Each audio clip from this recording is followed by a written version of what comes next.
Il a conservé le souffle de vie. Nous devons lui dire merci.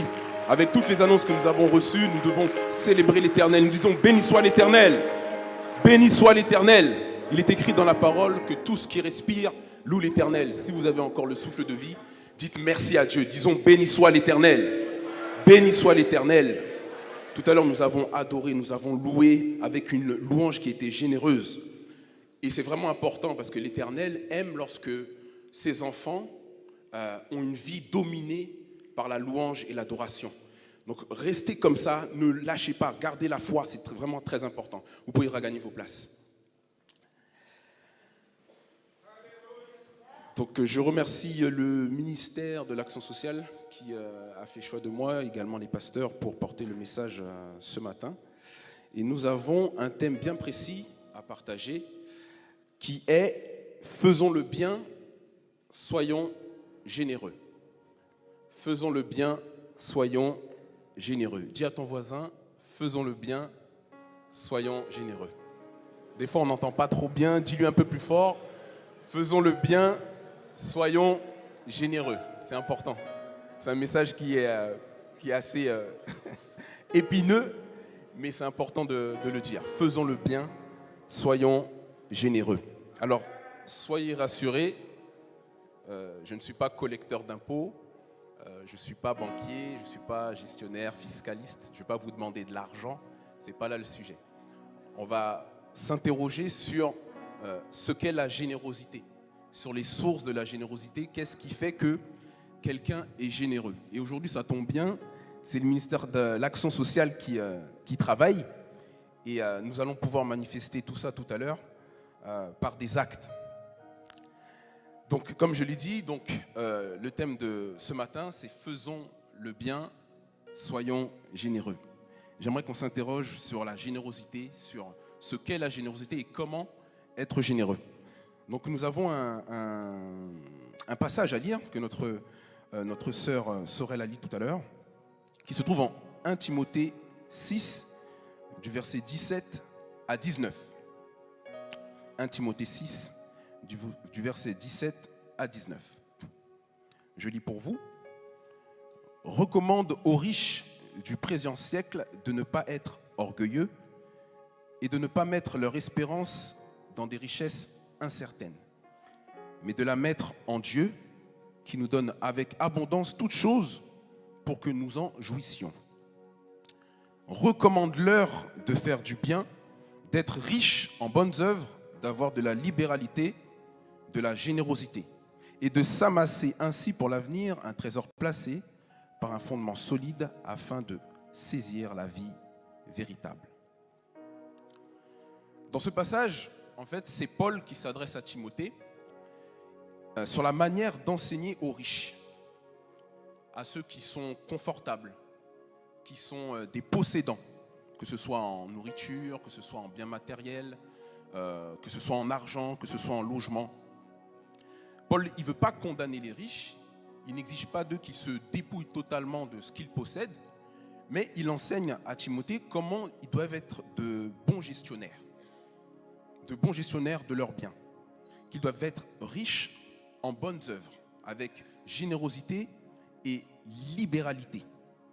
Il est question en fait de partager volontiers ce qu'ils ont, sans être égoïste et sans penser qu'à eux. Donc si je devais poser la question ce matin à quelqu'un de savoir qu'est-ce qu'est la générosité ou simplement que signifie être généreux, tout de suite on va penser à c'est de l'argent qu'il faut donner, c'est lorsque on a quelque chose, on le donne volontiers avec un cœur. Alors oui, on a raison, effectivement, la générosité, c'est effectivement donner librement, avec libéralité. On définit en fait la générosité comme quelqu'un qui a une grandeur d'âme, comme quelqu'un qui est désintéressé, qui est dévoué pour les autres. C'est quelqu'un qui est indulgent, qui a de la facilité à pardonner, qui est conscient des besoins des autres. On associe souvent la générosité à l'argent. À l'argent, à l'argent. Et certaines personnes peuvent se qualifier de non généreuses parce qu'elles n'ont pas d'argent ou parce qu'elles ont du mal à faire des cadeaux ou qu'elles ne font pas de cadeaux. La générosité, ce n'est pas clairement ça. La générosité, c'est une disposition à donner. La générosité, c'est une disposition à donner. Et ce n'est pas l'état de ton portefeuille ou l'état de ton compte bancaire qui fait que tu vas être généreux. Tu peux être riche et pas généreux. Il y a des personnes qui possèdent des millions, qui possèdent beaucoup de maisons et qui ne sont pas forcément généreuses. Quelqu'un de généreux, c'est une attitude que tu vas avoir, une disposition que tu vas avoir à donner. Et cette disposition à donner, elle est rattachée directement au cœur.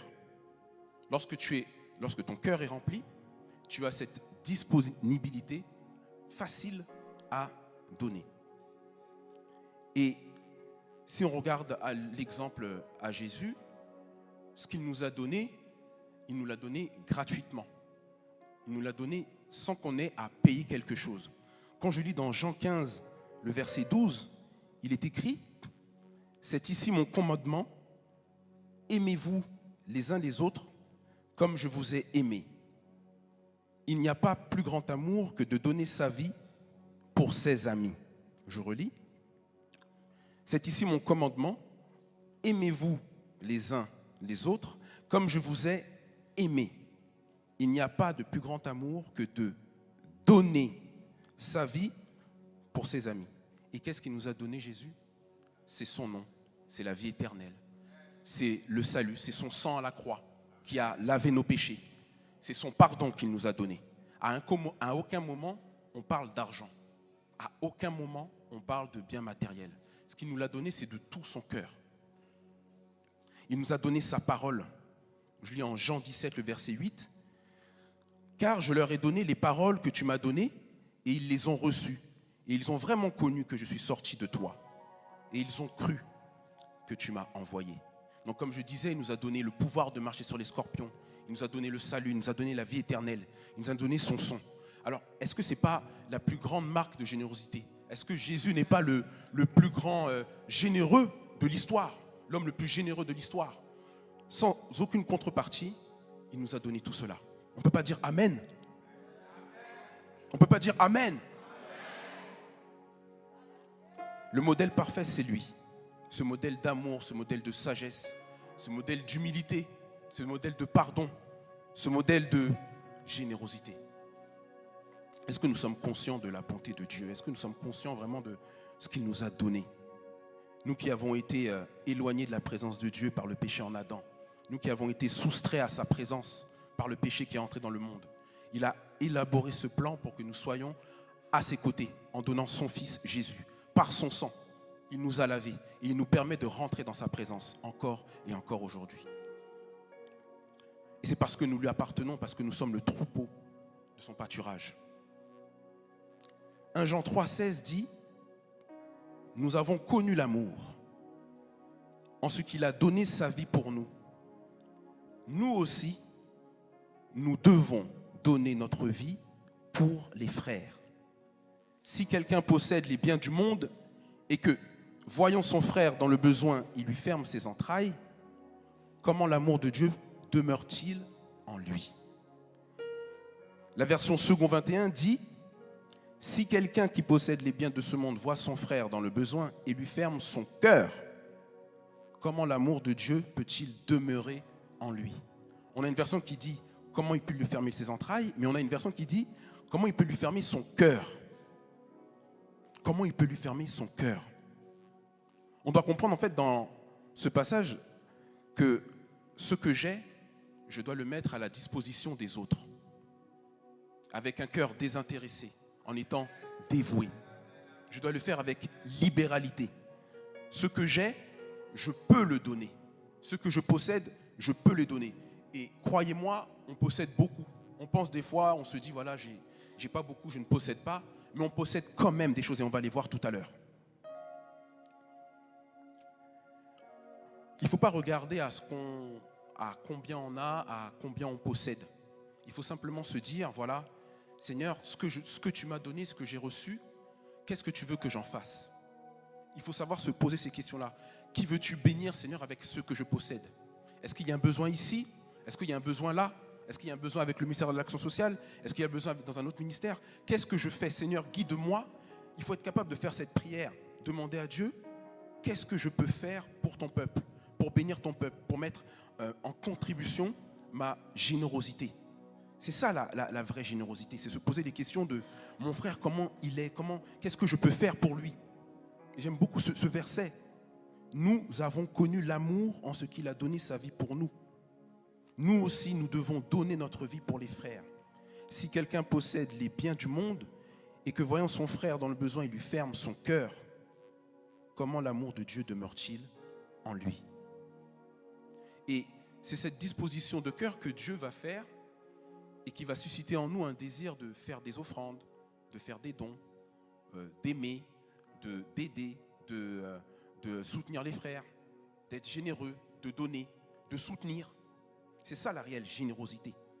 Alors je ne dis pas qu'il faut tout donner, il ne faut pas se mettre à sec, parce qu'après toi du coup, tu n'as plus rien. Mais c'est avoir cette conscience des autres, cette conscience du besoin des autres. Amen. Je relis encore le passage, 1 Jean 3, verset 16. Nous avons connu l'amour en ce qu'il a donné sa vie pour nous. Nous aussi, nous devons donner notre vie pour les frères. Si quelqu'un possède les biens du monde et que voyant son frère dans le besoin, il lui ferme ses entrailles ou il lui ferme son cœur, comment l'amour de Dieu demeure-t-il en lui? Comment l'amour de Dieu demeure-t-il en lui? Si quelqu'un ferme son cœur à son frère et il n'est pas conscient des besoins de son frère, est-ce qu'il n'y a pas un lien avec un manque d'amour de ce frère-là qui ne veut pas ouvrir son cœur? Peut-être parfois c'est par un manque de connaissance. On se dit c'est bon, j'ai Jésus dans ma vie, mais je n'ai pas besoin de bénir les autres, c'est aux autres de le faire. Mais non, tu es un facteur, tu es un canal par lequel Dieu passe pour bénir les autres avec ce que tu possèdes. À un moment donné, il y a des personnes qui t'ont aidé et des personnes qui t'ont tendu la main. Pourquoi toi tu ne peux pas le faire? C'est ça la réelle générosité et c'est ça que Dieu veut pour son peuple, pour ses enfants, pour l'Église.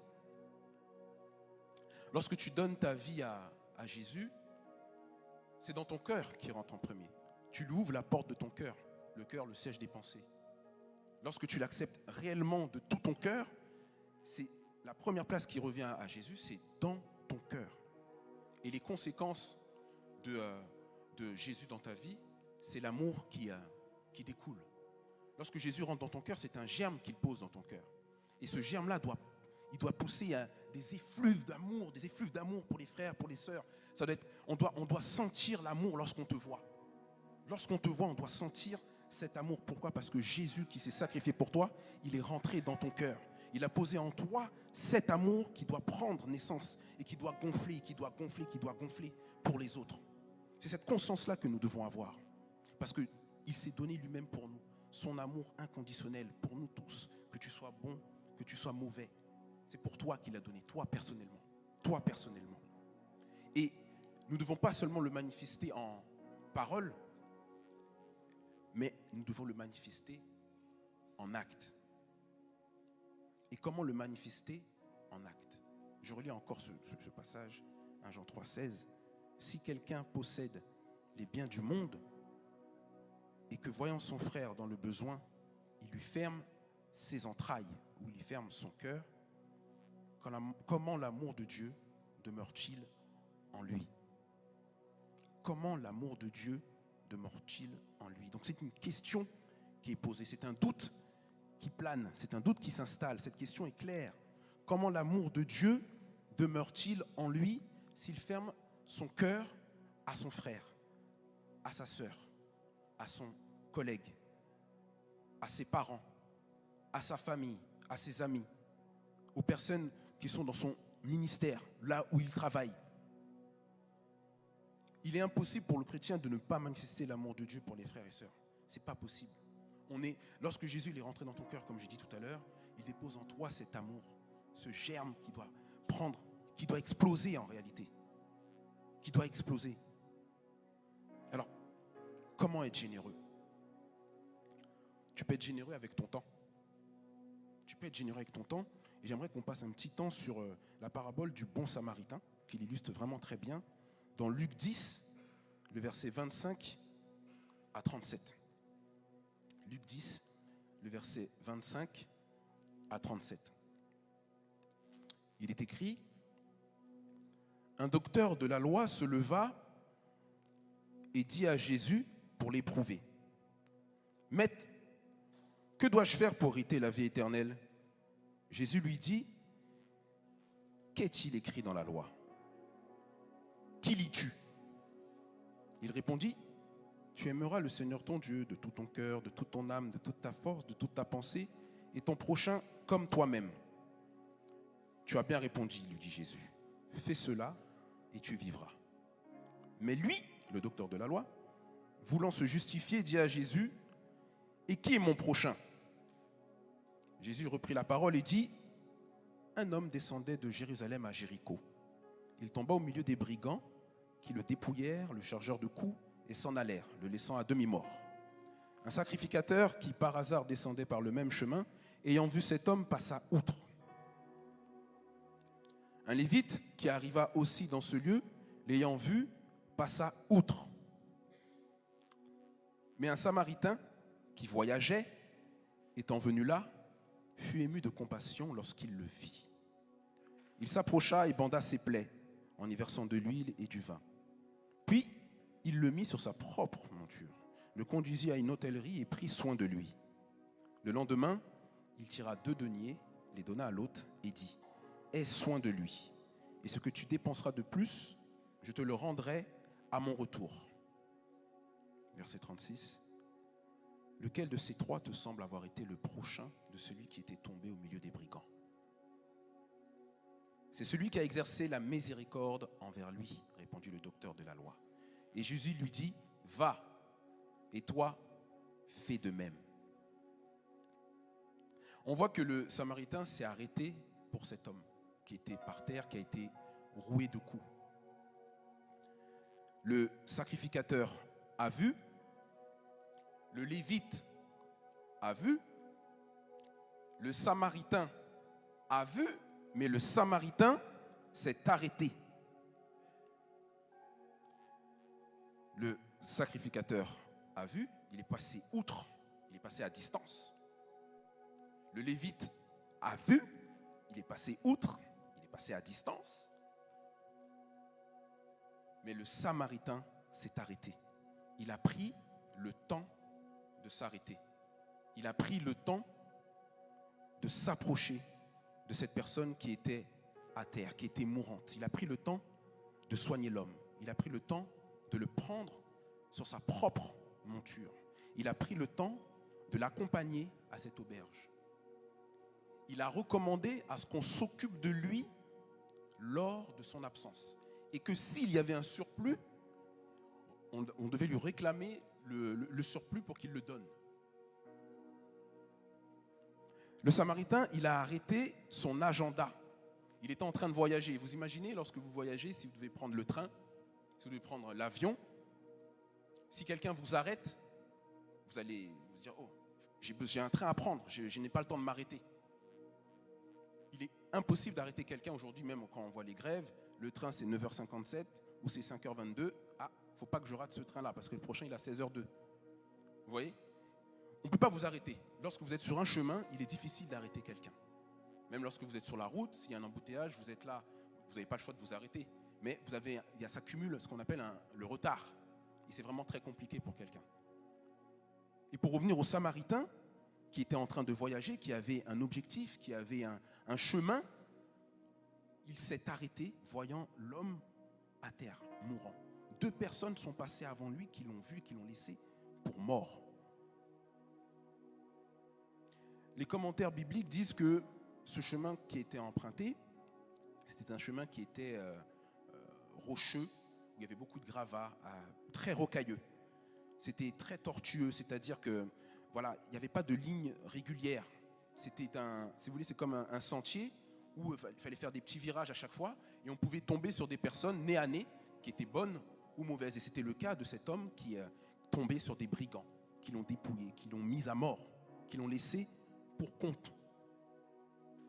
Et ce Samaritain-là, il a été pris de compassion.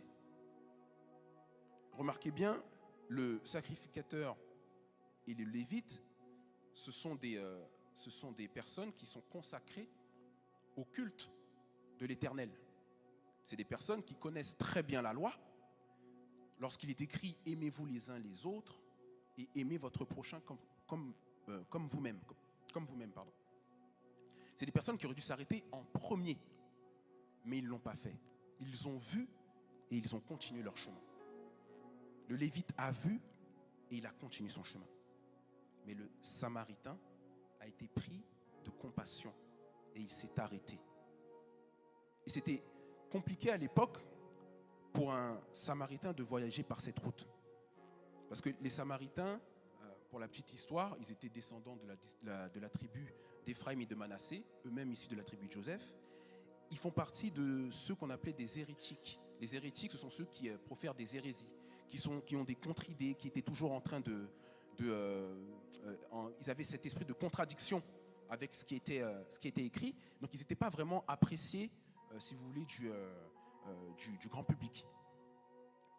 Et donc ce Samaritain-là, qui avait déjà une condition menacée, a pris le temps de s'arrêter sur cette route qui était très dangereuse.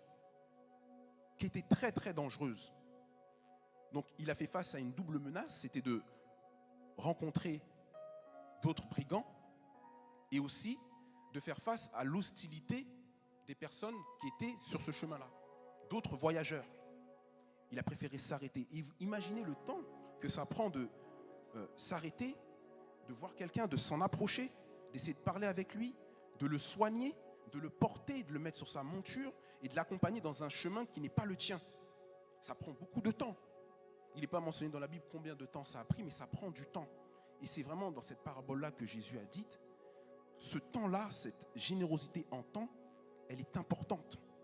Et ça doit être notre lot à nous, tout chrétiens. Il a vu, il s'est arrêté, il s'est approché. Il a été généreux de son temps. Est-ce que tu te souviens de la dernière fois où tu t'es arrêté? Est-ce que vous vous souvenez de la dernière fois où vous avez pris le temps pour quelqu'un? Est-ce que vous vous rappelez de la dernière fois où vous avez pris du temps pour votre famille, pour vos parents, pour vos frères, pour vos sœurs, pour vos amis? Est-ce que vous vous rappelez de ce jour où vous vous dites, je m'arrête là, je bloque mon agenda. Aujourd'hui, je vois la détresse de mon frère. Je vois la détresse de ma sœur. Qu'est-ce que je peux faire? Rappelez-vous les questions tout à l'heure que j'ai posées. Comment je peux le bénir? Qui je peux bénir? Est-ce qu'il y a un besoin ici ou là? Qu'est-ce que je peux faire? L'amour que tu m'as donné, Seigneur, que tu m'as béni, Seigneur, j'aimerais bénir aussi d'autres personnes à mon tour. Qu'est-ce que je peux faire, Seigneur, de l'amour que tu m'as donné? Est-ce que nous sommes, parce que c'est pour moi ce message également, est-ce que nous sommes davantage remplis pour se dire, voilà, je veux aider mon frère, je veux aider ma soeur, je veux prendre ce temps-là. Je veux prendre ce temps-là. Ce n'est pas nécessaire de poser une journée de congé. Ce n'est pas nécessaire de se mettre en difficulté. Non, non. C'est juste, voilà, je prends ce temps-là pour toi. Je suis disponible pour toi. Je suis généreux en temps pour toi. C'est ce que j'ai. J'ai du temps, ce temps-là, je peux te le donner. Je n'ai pas d'argent. Je n'ai pas de cadeau à te donner. J'ai rien. Mais je peux être là avec toi. Un sourire, des fois, ça suffit. Un sourire. Tu ouvres tes bras, peut-être un câlin, comme on dit, coré. C'est très simple. Ça ne prend pas beaucoup de temps. Et vous savez, à ce moment-là, Dieu, il se réjouit. Parce que c'est dans son plan. C'est ce qu'il veut pour les hommes. Amen. La générosité commence quand tu es conscient des autres. Lorsque tu es conscient du besoin des autres. La prise de conscience. C'est-à-dire que tu n'es pas seul dans ce que tu fais. Tu n'es pas seul à marcher comme ça. Non. Tu es un enfant de Dieu. Tu as cette qualité d'enfant de Dieu. Tu as ce caractère d'enfant de Dieu. Tu as son identité. Donc, tu as littéralement changé lorsque tu as rencontré le Seigneur. Tu as une nouvelle façon de penser. Une nouvelle façon d'être. Tu as une nouvelle attitude. Une attitude généreuse en tout point. Là, on parle du temps, mais ça peut être en plusieurs choses. Tu peux être généreux en sagesse aussi. Généreux en sagesse, c'est-à-dire que lorsque tu as ton frère qui est en difficulté, lorsque tu as ta sœur qui est en difficulté, tu peux lui apporter une parole douce.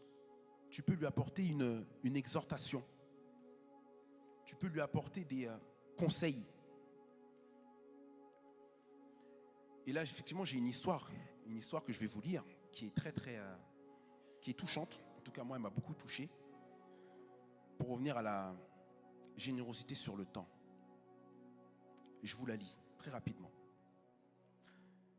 Un jour, un homme revenant du travail très tard, fatigué et contrarié, trouva son fils de 5 ans à l'entrée de la porte. Et le petit garçon a demandé à son père, « Papa, je peux te poser une question ? Qu'est-ce que c'est, mon fils ? Papa, tu gagnes combien par heure ? » Le papa, très fâché, répond, « Ce n'est pas ton problème. Pourquoi tu me questions pareil ? Pourquoi tu me poses la question de savoir combien je gagne par heure ?» L'enfant répond, « Je veux juste savoir, s'il te plaît, combien tu gagnes pour 1 heure de travail ?» Un peu déstabilisé, le papa répond, « Bon, je gagne 12 € par l'heure. Voilà, c'est bon, tu as ta réponse. Je gagne 12 € par heure. » « Ah !» répondit le petit garçon. Le petit garçon était un peu déçu parce que le papa était fâché. Et l'enfant a dit, « Papa, est-ce que tu peux me prêter seulement 6 €? » Comment ça ? Comment tu me demandes de l'argent ? Je te dis, je gagne 12 € par heure et tu me demandes de l'argent, je te donne des habits, je te donne de quoi manger, tu vas à l'école, tu te portes bien. Pourquoi tu as besoin d'argent à ton âge ? C'est pas nécessaire de demander de l'argent. Le père, il était très furieux. C'est pour cette raison que tu me demandais cela ? Tu voulais savoir combien je gagnais pour me demander de l'argent ? Et le garçon, il est resté silencieux, très silencieux. Le papa lui a dit, rentre dans ta chambre, je ne veux pas te voir. Et le petit s'est exécuté, il est parti dans sa chambre en silence. Et l'homme, le papa, au bout d'1 heure, s'est dit, non, ce que j'ai fait, c'est pas bien. Je vais aller voir mon garçon et je vais lui dire, je vais lui demander pardon parce que j'étais trop méchant avec lui. C'est pas à lui de subir ce que j'ai vécu au travail. Il est parti voir son fils, il est monté et il lui dit, mon fils, tu dors ? Le fiston répond, non papa, je suis réveillé. Et il lui dit, je pense que j'étais trop dur avec toi, mon fils. J'ai eu une journée très dure et je me suis déchargé sur toi. Tiens, voici les 6 € que tu m'as demandé. Donc le papa a donné les 6 €. Et le petit garçon, tout content, comme les enfants hier qui étaient tout contents, dans la joie. Hier, c'était un bon concert avec tous les enfants dans la joie. L'enfant tout content dit, voici papa, merci beaucoup pour les 6 € que tu m'as donnés. C'est alors que le père, vu que l'enfant avait déjà de l'argent, le papa a vu que l'enfant avait déjà de l'argent et l'enfant lui a encore demandé 6 €. Donc là, le papa s'est fâché. Alors là, il a tout cassé. Il a tout cassé. Donc il a encore une fois crié sur son fils. Et le petit garçon, il comptait l'argent qu'il avait reçu. Il comptait l'argent qu'il avait reçu. Il comptait. Et le papa a posé la question, pourquoi voulais-tu plus d'argent si tu en avais déjà ? Pourquoi tu voulais plus d'argent si tu en avais déjà ?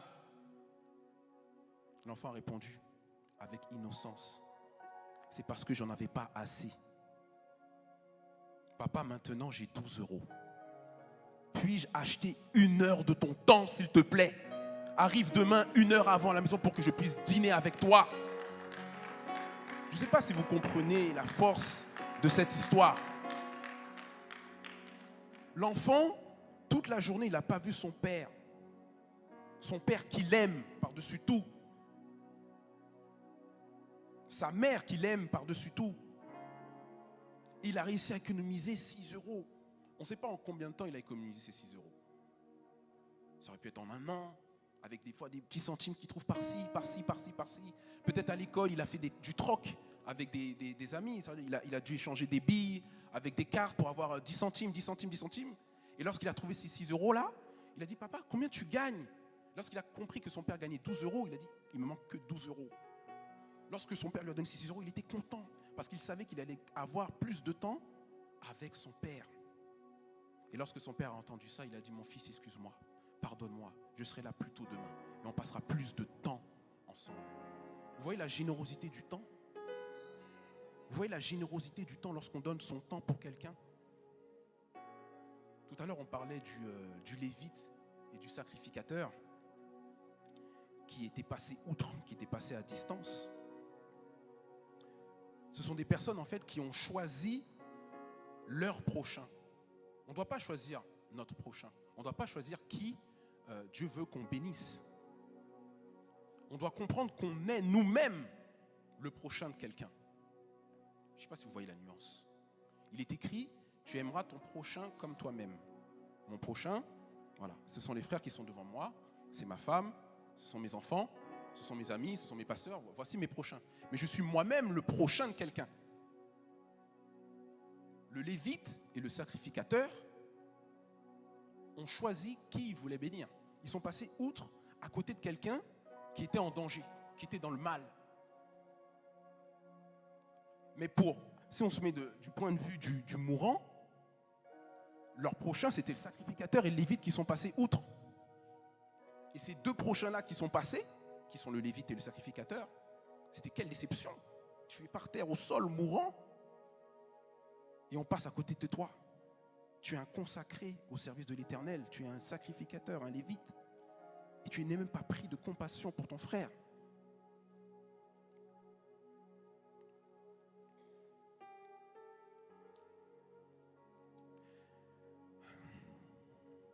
Nous pouvons être généreux en sagesse, comme je l'ai dit.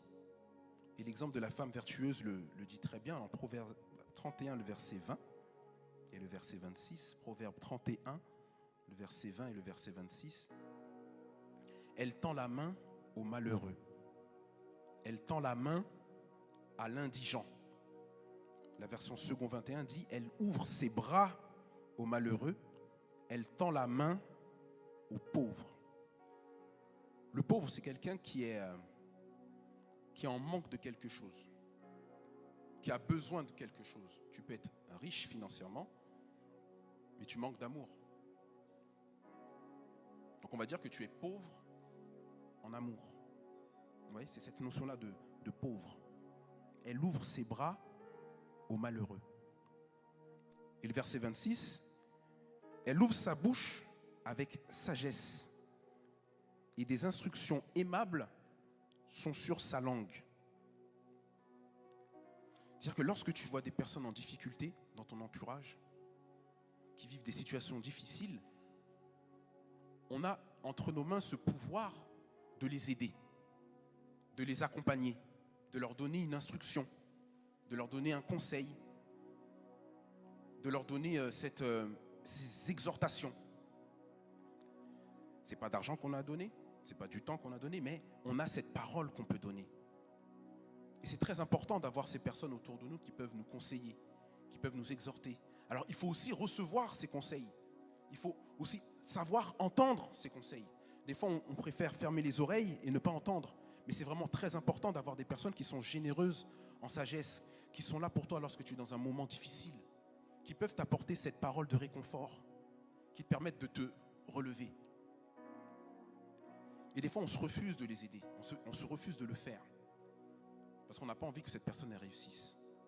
Et pourtant, on est chrétien, et pourtant, on vient à l'église, et j'ai quelque chose à te donner, mais je ne te le donne pas, parce que je veux que tu échoues. Est-ce que c'est le plan de Dieu, ça? Est-ce que c'est le plan de Dieu, frères et sœurs? On peut être généreux en paroles d'encouragement. C'est-à-dire que lorsque tu es dans l'échec, je veux être la personne qui t'encourage, qui te valorise. Si tu n'as pas réussi, bon, t'inquiète pas. La prochaine fois, c'est bon, ça va le faire, je vais t'aider, je vais être là avec toi, je vais être généreux en temps avec toi, je vais être généreux en sagesse, je vais t'accompagner. Je vais t'accompagner, compte sur moi, je serai là. Ça, c'est la générosité, c'est une disposition à donner. Tout à l'heure, on parlait, cette disposition à donner, cette attitude où tu accompagnes tes frères, où tu accompagnes tes sœurs, ou que tu accompagnes ta famille. C'est un minimum qui sera vraiment apprécié et la personne qui va recevoir ça va se sentir bénie. Les bénédictions, elles commencent comme ça, lorsque tu as conscience de l'autre. Lorsque tu as conscience de l'autre, lorsque tu veux que l'autre avance.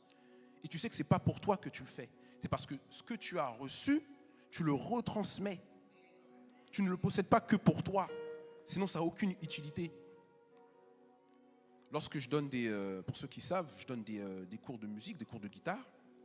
Et ce que je dis à mes élèves, c'est que ce que tu investis là maintenant, ce temps que tu prends, cet argent que tu dépenses, c'est pas perdu parce qu'un jour, toi aussi, tu seras même de donner des cours. C'est-à-dire que moi, à une époque donnée, mes parents m'ont inscrit à la musique, ça remonte en 96, si je ne dis pas de bêtises, oui, 96. Et tout cet investissement qui a été fait pour que j'apprenne la musique, le solfège, etc., aujourd'hui, je le retrouve. Et moi, à mon tour, je transmets. Et eux, à leur tour, retransmettront, et ainsi de suite, et ainsi de suite. Et c'est comme ça que l'Église grandit. Et c'est comme ça qu'on grandit et qu'on transmet et qu'on est dans l'épanouissement, dans le bonheur total. Et c'est là, vers là qu'on doit tendre. C'est vers là qu'on doit tendre. Amen. Est-ce que tu valorises, est-ce que tu encourages ta femme? Quel est le dernier mot que tu as dit à ta femme? Quel est le dernier mot de valeur, valorisant, que tu as dit à ton mari? Des fois, on dit, oui, les enfants ne nous respectent pas, ils ne m'écoutent pas. Mais est-ce que tu prends le temps d'être avec eux? Le temps.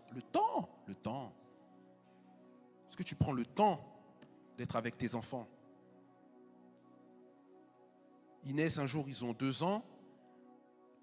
Et d'un coup, le temps de cligner des yeux, ils ont 25 ans. Wow, qu'est-ce qui s'est passé? Et tu te dis, mais le temps est passé super vite. Et qu'est-ce que tu as fait de ce temps-là? Est-ce que tu as ramené que l'argent à la maison? Est-ce que tu as acheté que des chaussures, des vêtements pour le bien-être de l'enfant? Ça, c'est ta conception. C'est ta conception à toi. Mais le point de vue de l'enfant, c'était d'amasser les 6 euros. C'est 2 perceptions, en fait. Il faut vraiment comprendre. Ton point de vue à toi n'est pas le point de vue d'un autre. Le point de vue du mourant n'était pas le point de vue du lévite ou du sacrificateur. C'est une question de point de vue. Toi, tu vois les choses comme ça. Mais si je me mets de la place de l'autre, ah oui, effectivement, c'est vrai que sa position est compliquée. J'entends ce qu'il dit. C'est ça la générosité. C'est la compréhension de l'autre. Être conscient des besoins de l'autre. Nous pouvons être généreux également en foi. Lorsque tu pries avec foi, lorsque tu as une prière qui est généreuse, lorsque tu pries pas seulement pour toi. Tu pries pas seulement pour tes promesses. Tu pries pas seulement pour ta famille. Mais ta prière est tellement généreuse que tu vas prier pour le monde. Tu vas prier pour les autres. Tu vas prier pour qu'ils trouvent le chemin du salut. Tu vas prier pour que leur vie change. Tu vas prier pour que l'évangile soit répandu encore et encore. Tu vas être généreux en foi, généreux en prière. Et c'est ce que le Père demande. C'est son vœu le plus fort. Lorsqu'il est rentré dans ton cœur, c'est ce qu'il veut.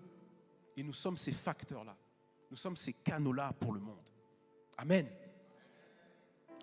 Donc, vous comprenez que la générosité, c'est une disposition de cœur.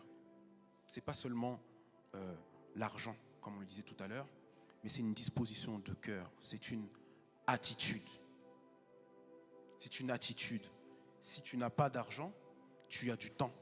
Si tu n'as pas de temps, tu as la sagesse. Si tu n'as pas la sagesse, tu peux au moins prier. Et il n'y a pas plus fort, il n'y a pas plus beau cadeau que quelqu'un qui prie avec toi ou qui prie pour toi. Vous savez ce qui se passe lorsque quelqu'un prie pour vous? Il attire les faveurs du ciel sur ta vie. Quel beau cadeau. Mais il faut être conscient de ça. Si tu n'es pas conscient de ça, ça n'aura pas de sens pour toi. Ça n'aura pas de sens pour toi.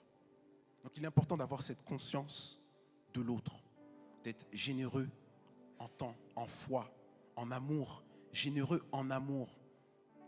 C'est important d'être généreux en amour. C'est important de valoriser ses frères, de les élever, parce que nous sommes une famille. Si on a compris le sens de la famille, on parle du thème annuel qui est soyons unis dans l'amour de Dieu. C'est un thème qui est très sensible. Et je pense que pendant le réveil, il y aura beaucoup de choses à dire. Et nous prions pour ça. Nous prions pour ça. Amen, Église. Donc mon message pour aujourd'hui, c'est que nous comprenions les sources de la générosité. qu'est-ce qu'elle est vraiment. Qu'est-ce que je peux faire tout de suite après ce message, que je vive ce message vraiment dans ma vie pour aujourd'hui, pour cette semaine à venir, pour les mois à venir, pour les années à venir, pour qu'on dise que je suis une personne effectivement généreuse. Amen, l'Église. Faisons le bien, soyons généreux. Faisons le bien, soyons généreux. Ensemble, faisons le bien, soyons généreux. Faisons le bien, soyons généreux. Faisons le bien. Que le Seigneur vous bénisse.